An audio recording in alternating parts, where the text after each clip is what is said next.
ไหว้พระขอพรองค์พระเจ้าทันใจหลวงพ่อประเสริฐเจริญพรอวยชัยให้ท่านสุขใจ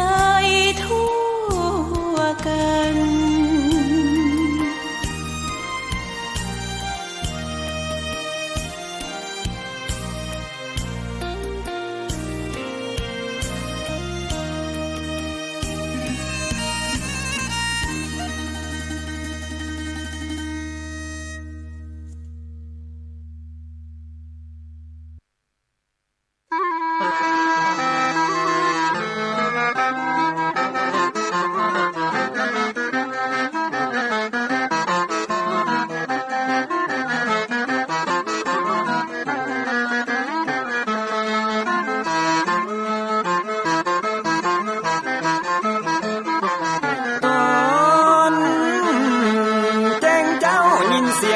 ขันก่อนพี่ตะวันจะขึ้นขอบฟ้า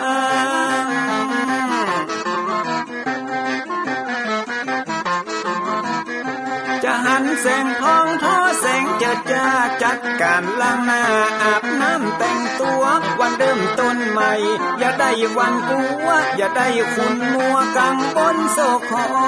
น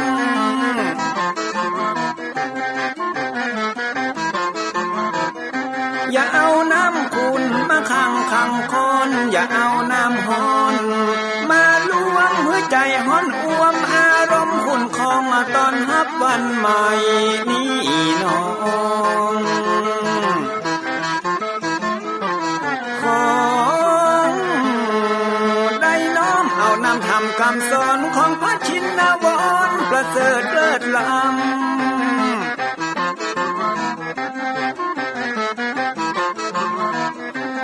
จุงจิตใจเพื่อออกจากธรรมบ่ฮือด่างดำโศกเศร้ามัวมองแสงแห่งธรรมะนั้นเป็นแสงทองส่องใจเรื่องร้องถึงวันค่ำเจ้า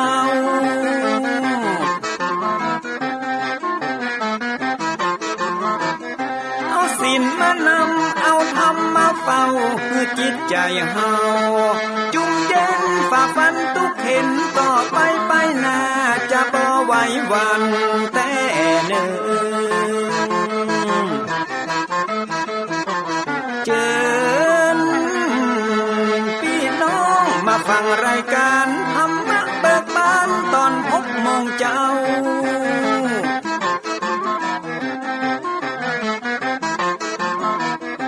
ฟังธรรมปืนเมืองอันเป็นแบบเบาท่านพระครูวิสิทธิ์ศิลาภรณ์ตั้งใจเจ้าคณะตำบลป่าแดดนอนในเจ้าอาวาสวัดวังสิ่งคำตนนี้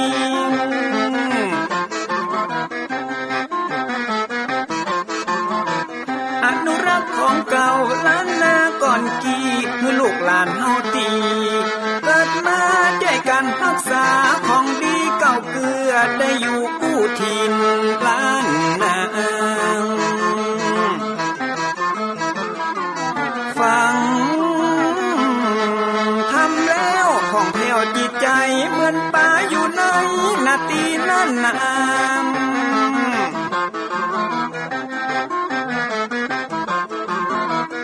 เหมือนไม้สลีอันมีไม้กำเหมือนเสืออยู่ธรรมดงดอยคุณเขาสุขของมนุษย์ยิ่งใจหมู่เฮาสุขที่ได้เอาธรรมะห่มตุม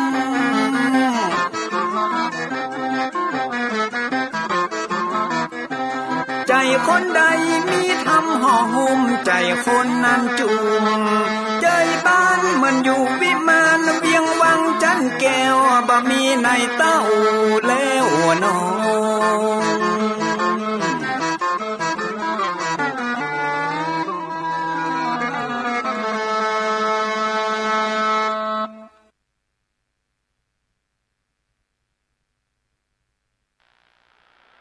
ขอยกมือ10 นิ้วกราบนบน้อมอย่างพระติรัตนะแก้วเจ้าตั้ง3 ประการอันมีพระพุทธเจ้าพระสัทธรรมเจ้าพระสังฆเจ้าอันเป็นสรณะที่เบิ่งที่เคารพนับถืออันสูงสุดในชีวิตกราบคารวะแตบไตรไวสาปุญญาปารมีธรรม พระเดชพระคุณหลวงปู่พระธรรมมังคลาจารย์ที่ปรึกษาเจ้าคณะภาคเจ็ดเจ้าอาวาสวัดพระธาตุเจ้าสี่จอมตองพระอารามหลวงพระเดชพระคุณหลวงพ่อท่านเจ้าคุณพระเทพโกศลที่ปรึกษาเจ้าคณะภาคเจ็ดเจ้าอาวาสวัดศรีโสดาพระอารามหลวงพระเดชพระคุณหลวงพ่อท่านเจ้าคุณพระธรรมราชานุวัตรเจ้าคณะภาคหกเจ้าอาวาสวัดพระแก้วจังหวัดเชียงรายพระเดชพระคุณหลวงพ่อท่านเจ้าคุณพระธรรมเสนาบดีรองเจ้าคณะภาคเจ็ดเจ้าอาวาสวัดพระบรมธาตุเจ้าดอยสุเทพพระเดชพระคุณหลวงพ่อท่านเจ้าคุณพระเทพปริยัติเจ้าคณะจังหวัดเชียงใหม่เจ้าอาวาสวัดเจ็ดยอดพระอารามหลวงจังหวัดเชียงใหม่พระเดชพระคุณหลวงพ่อท่านเจ้าคุณพระเทพสิทธินายกท่านเจ้าคณะจังหวัดเชียงรายเจ้าอาวาสวัดพระสิงห์จังหวัดเชียงรายพระเดชพระคุณหลวงพ่อท่านเจ้าคุณพระราชสิงหวรมุนีรองเจ้าคณะจังหวัดเชียงใหม่เจ้าอาวาสวัดพระสิงห์วรมหาวิหารจังหวัดเชียงใหม่ตลอดจนพระมหาเถรานุเถระเจ้าคณะพระสังฆาธิการภิกขุสงฆ์สามเณรจุตนจุองค์โดยความเคารพเจริญสุขเจริญปอน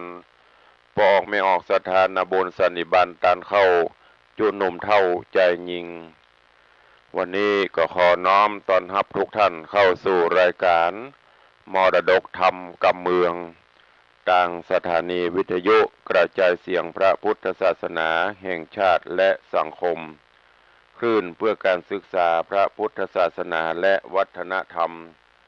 ออกอากาศที่สถานีวิทยุวัดฝ่ายหินตำบลสุเทพอำเภอเมืองจังหวัดเชียงใหม่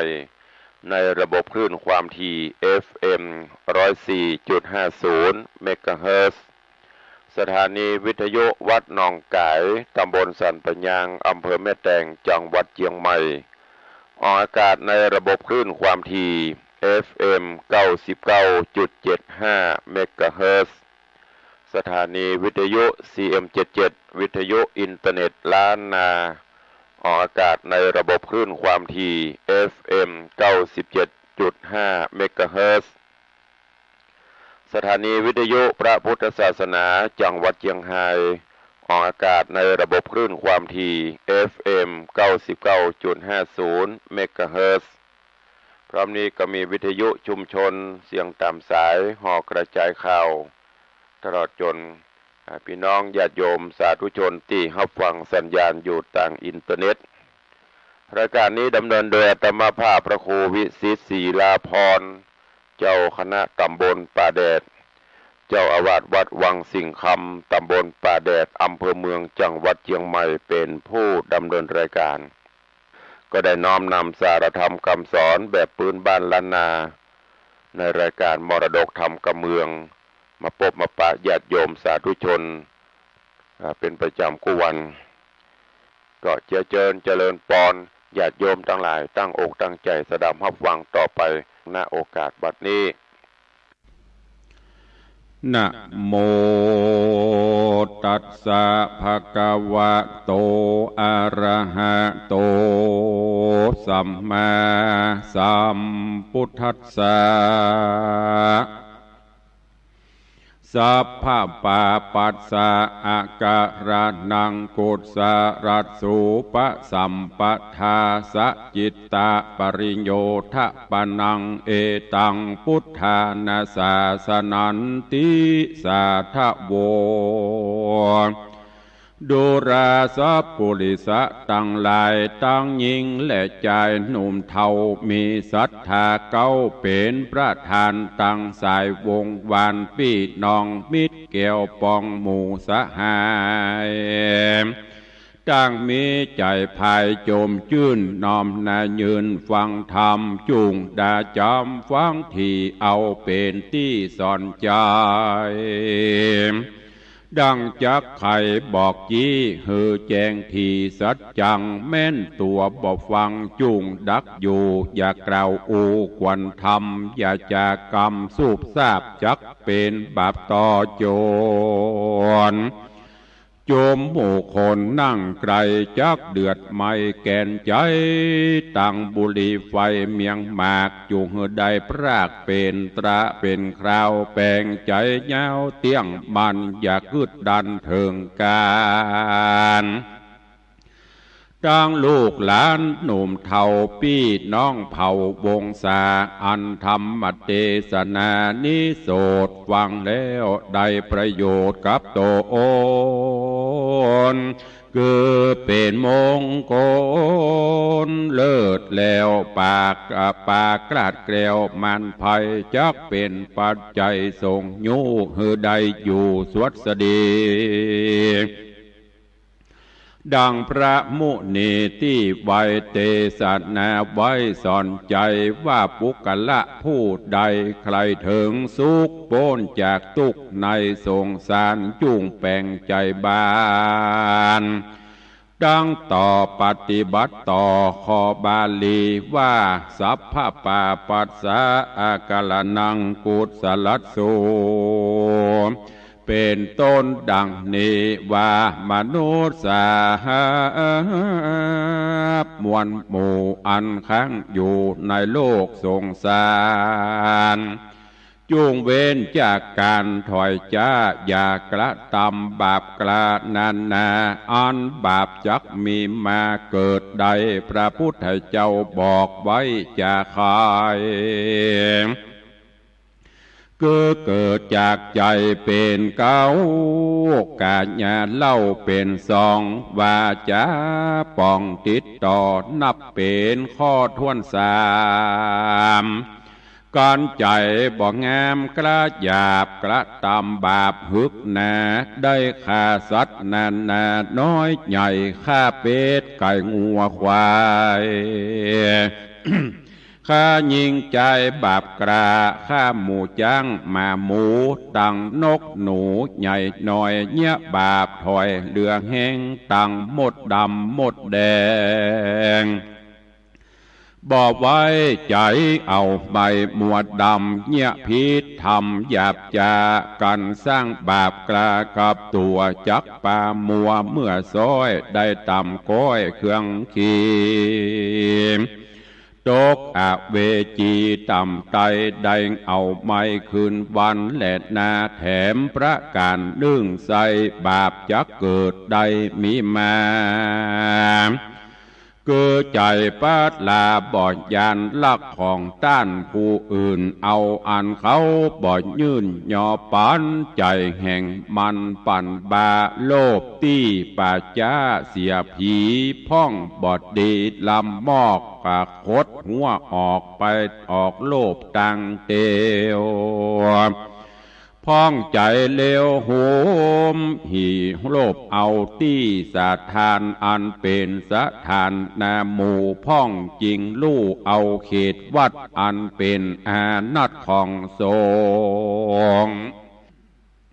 สงฆ์บ่ได้โป่งอนุญาตเป็นบาปขนาดนักลายก้อนมันตายมวยม้างบาปได้สร้างบาปอันได้สร้างดำมัวจากป่าตัวมานานตกรอดดันอเวจีสะเวยทุกขี่ลายแหล่บ่เว้นแว่คืนวันและนาแถมประการหนึ่งเล่าคนหนุ่มเทายิงใจกวนคะนิ่งหมายขวาดหูว่าบาปจะเกิดอยู่กับตัวเกิดใจเมามัวถอยไรเนี้ยบาปใบต่างกามเมนีละเสียกู้ปองอันเกยห่วมห้องกันมาไปสิเนกหาคนอื่นบ่โจมจื้นผัวเมียโดนบาปจักบันโดนตอบใส่หือตกให้จังไรกันผู้ใดเนี้ยดังอันครอบครัวนั้นย่อมเดือดร้อนทุกบ่ผ่อนเครื่องขี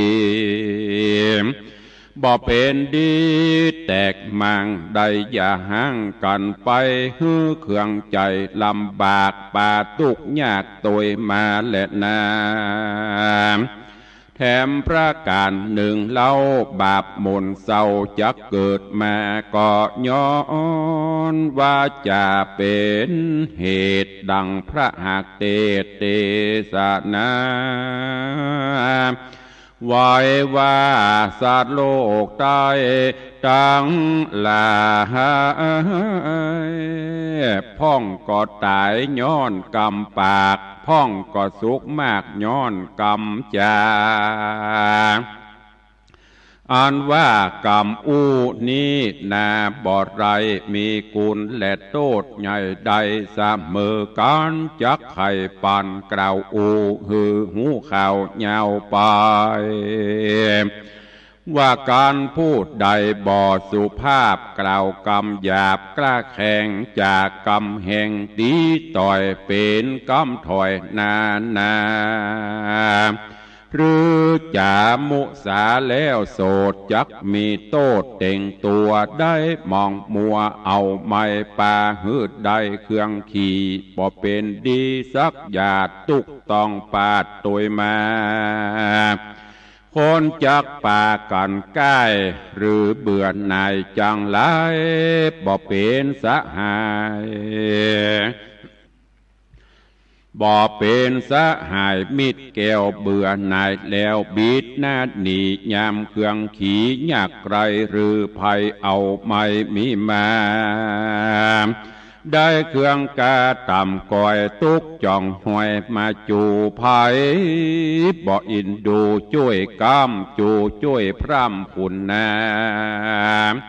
ย้อนกรรมจานานเล่าเป็นเหตุเก้าป่าวายเหตุนอนกันยิ่งใจม้วนหมู่จักกล่าวอู้ขี่ยากวนไข่จ่าปากม้วนหืดถูกทวนกองทำบ่ไข่กำปริ้นปอกบ่จุลอกมาบ่จุหลอกมาหาอาญาไข่กำจ่าโดยซื้อบ่ได้หือผิดศีลคนใดยินกรรมอูจากยื่นสู่ยินดีจักผ่านนี้หักขอดบ่ลาตอดเราราจักเขาจักมาอยู่ใกล้จูช่วยใจกระทำการเหิงตกผ่านตำกอยเขาจักไฟห้อยมุตัวมาจนจูช่วยกำหือหลวงล้ำเครื่องขี่ได้สวดสดีจื่นจอยดังกล่าวถอยไข่มาและนาตัดสมาเหตุนั้นเล่าคนหนุ่มเท่าหญิงใจจักจะไม่กล่าวอูกวนกึดอยู่ในใจ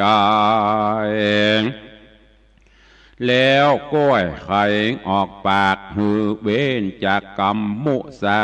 กวนไข่จากล่าวถอยเว้นกรรมถอยหาดนี้จาก็แต่กรรมดีสัตว์ซื่อบ่ได้หือผิดธรรมจำแต่กรรมจอยโจดอันเป็นประโยชน์จุประการและนาแถมประการหนึ่งใส่บาปจักเกิดใดมีมาคือความลาสาประมาทหือเราหยาดลงต้องแล้วด่าห้องยิงใจเสียสติหลายใจจาเนี่ยขายนาตัวเก่า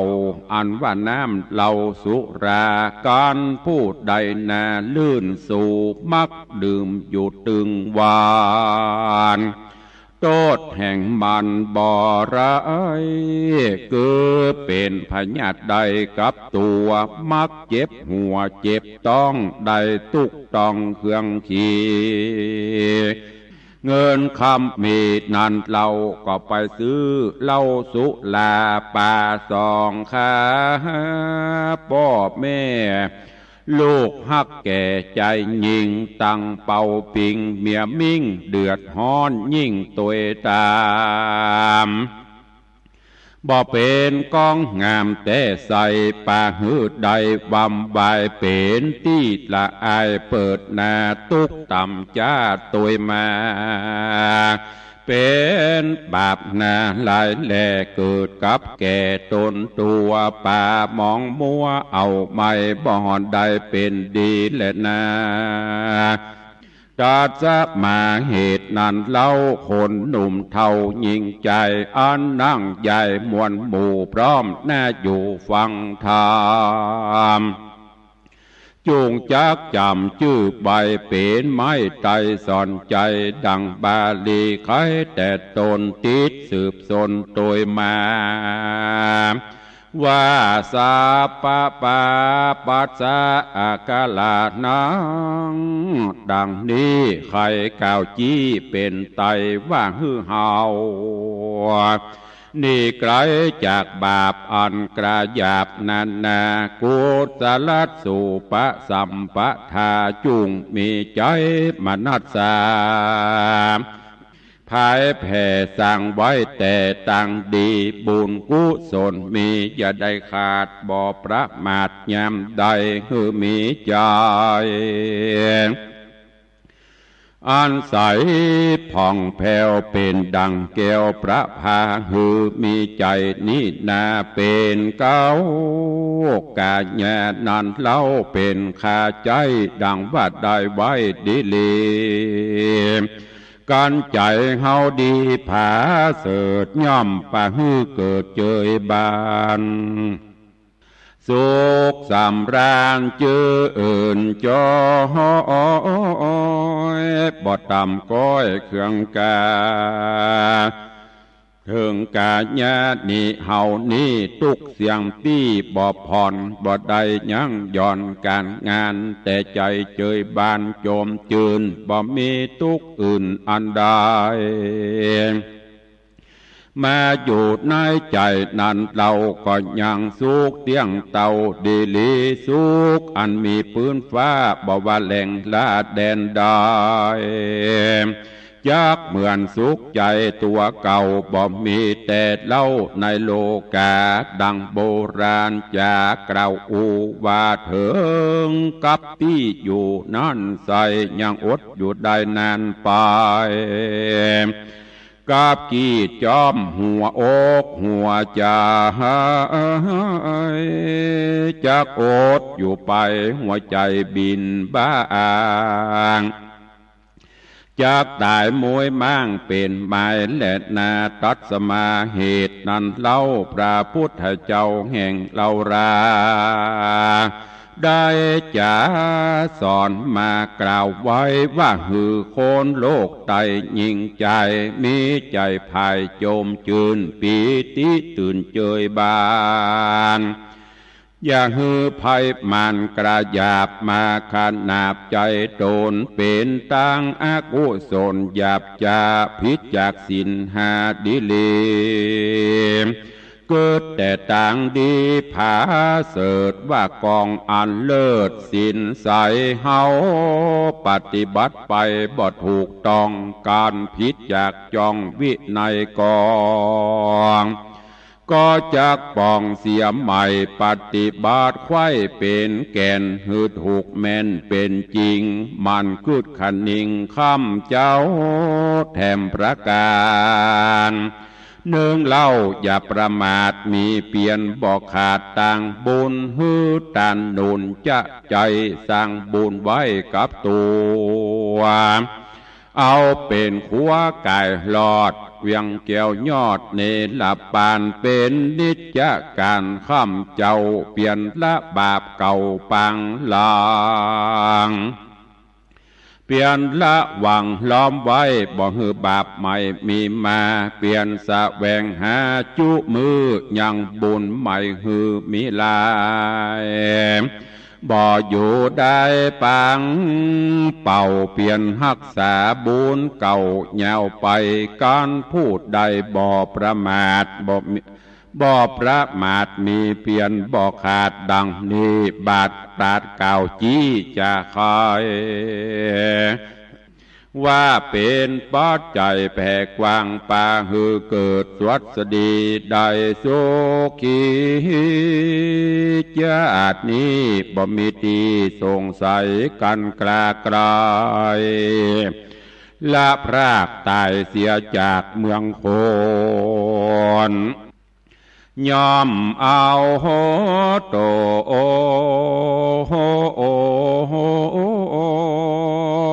ไปเกิดในห้องฟ้าเลิศเมืองสวรรค์ได้สุขนิรันดร์จื่นจอยดังไฟห้อยผาธนาขอศรัทธามวลหมู่อันอยู่ฟังธรรมโปนตั้งดำเอาไม่เจ็บป่วยไข้อย่ามีมาจุมภัยแย่ไม่มาดเคราะห์อุบาทจังไรจุงนีไกลกลาดกรอยอยู่จื่นจ้อยสวดสดีเงินคำมีบ่ไรดูตั้งใจเตตานสุขสำราญจุผู้ทวนนากูยิ่งใจก็มีโดยประการดังกล่าวมานี้แหละนานิธิตังขีญาสังวันนาวิเศษจาห้องเหตุโอวาทกรรมสอนก็บังโกมสมเรศเดช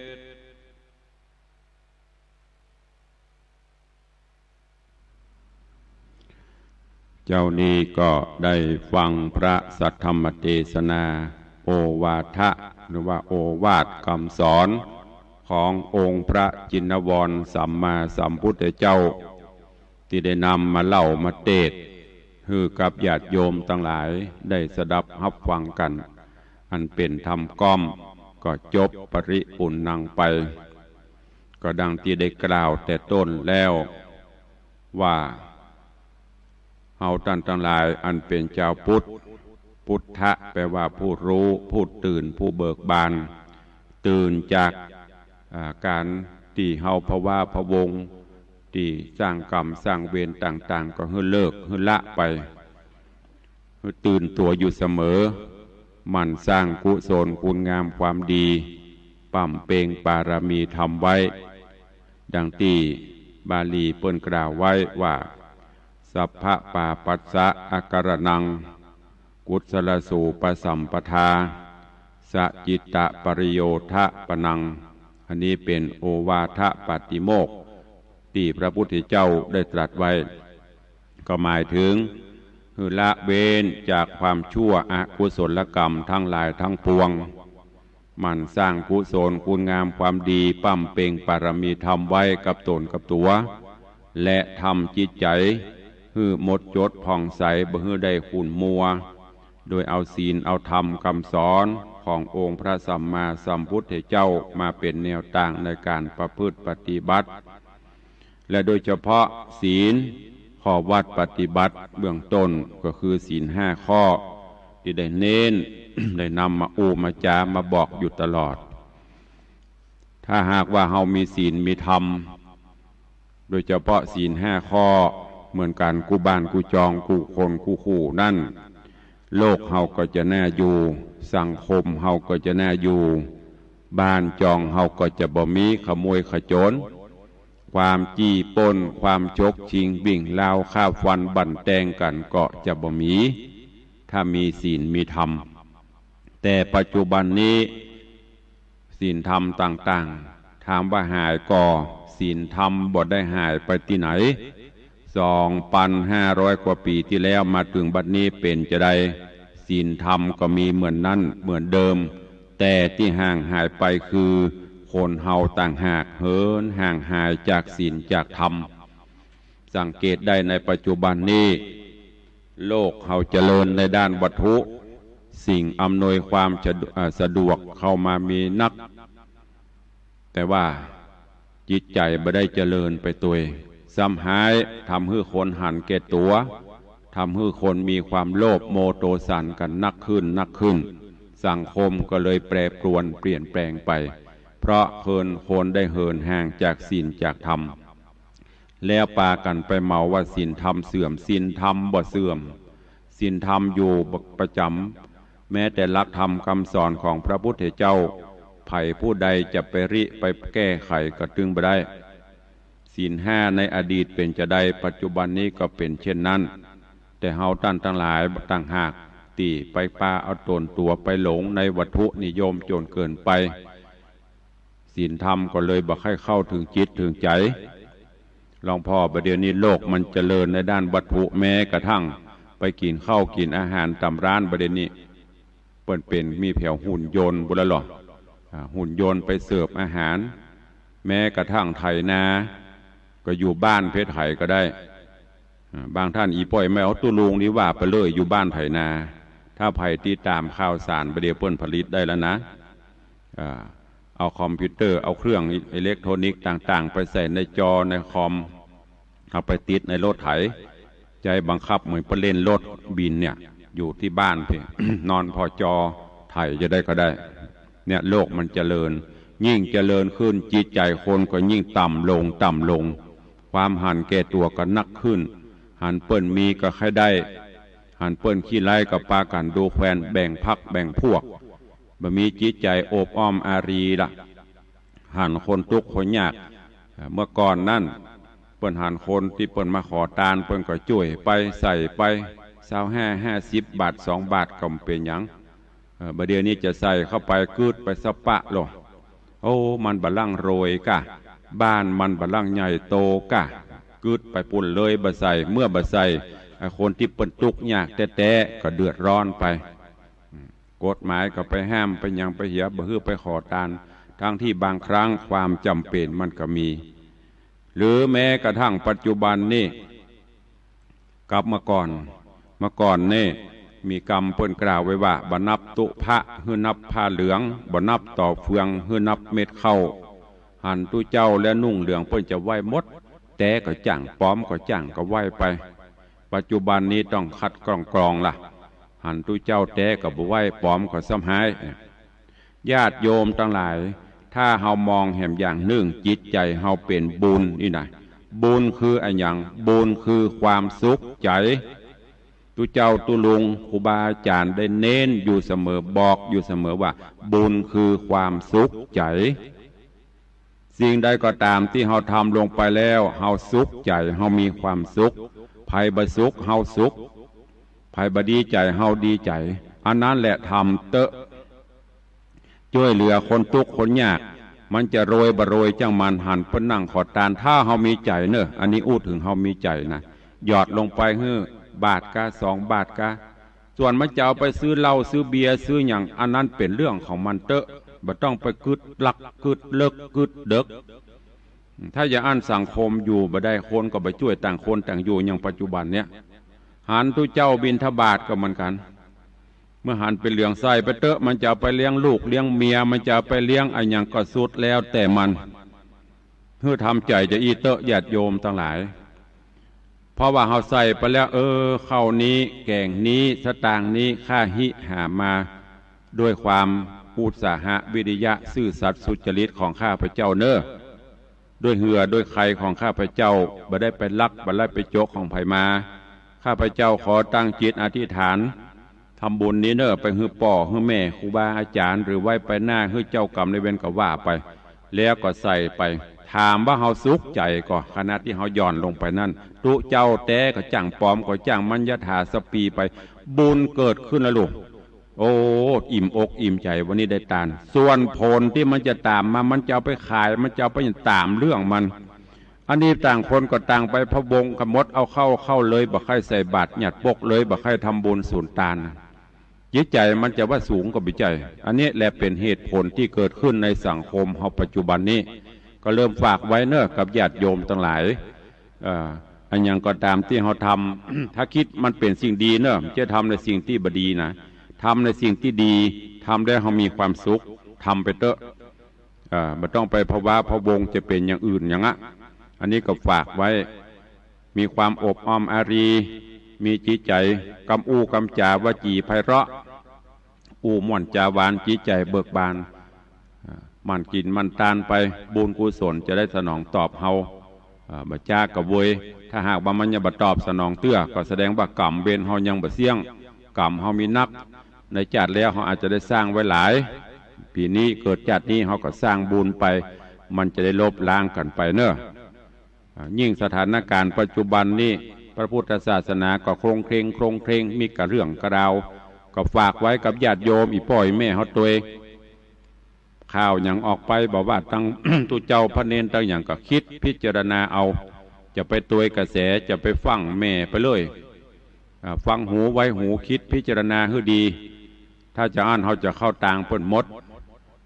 ได้ยินข่าวเข้าดีหูบดีหูแต่หูบแต่หูปากันเชื่อปากันไปโจมตีเลยห่างเหินจากวัดวาอารามแถมน้อยวัดก็จะเป็นโรงแรมจะเป็นที่เลี้ยงงัวเลี้ยงควายบนไปแล้วเนอะอันนี้ฝากไว้กับญาติโยมทั้งหลายตัววันนี้ก็ได้ได้จ๋าได้นำธรรมะในเรื่องของโอวาทปฏิโมกข์คำสอนเหมาะสมกับบรรยากาศกลางภาษามเทศนาจากับญาติโยมศรัทธาก็ขอให้ฟังแล้วนำไปคิดนำไปพิจารณาเอาไปใช้ในการดำเนินชีวิตประจำวันคือมีสติคือมีสัมปชัญญะกำกับตนกำกับตัวอยู่เสมอและที่สำคัญจะไปละศีลห้าเอาไปประพฤติปฏิบัติทำจิตใจของตนคือมดจดสดใสมันไหวพระนบธรรมทำบุญตักบาตรทำบุญทำสุนทานไปตามอัตภาพที่เฮามีอยู่ไม่จำเป็นต้องมีสตางค์จะไปทำบุญมีก็ได้บ่มีก็ได้คะแนนจิตใจเฮาเบิกบานหันพระพุทธรูปกายบางคนน่ะกายก็กายบ่ไหวเตอะยกมือไหวอัดตั้งจิตเฮาเป็นบุญเป็นกุศลสารูปพระพุทธเจ้าตามถนนหนทางกาผ่านวัดผ่านบาเฮาบ่ได้ลงก็ยกมือไหวฮะจิตใจเฮาเบิกบานนั้นนะบุญเกิดขึ้นละและก็สมละที่เฮาเป็นชาวพุทธ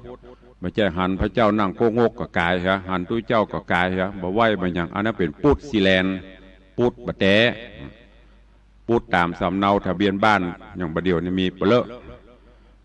หมูเรื่องบุคุลาวเป็นศีลเป็นธรรมตุลุงฝากไว้เนอะในเจ้าวันนี้ตัวเอง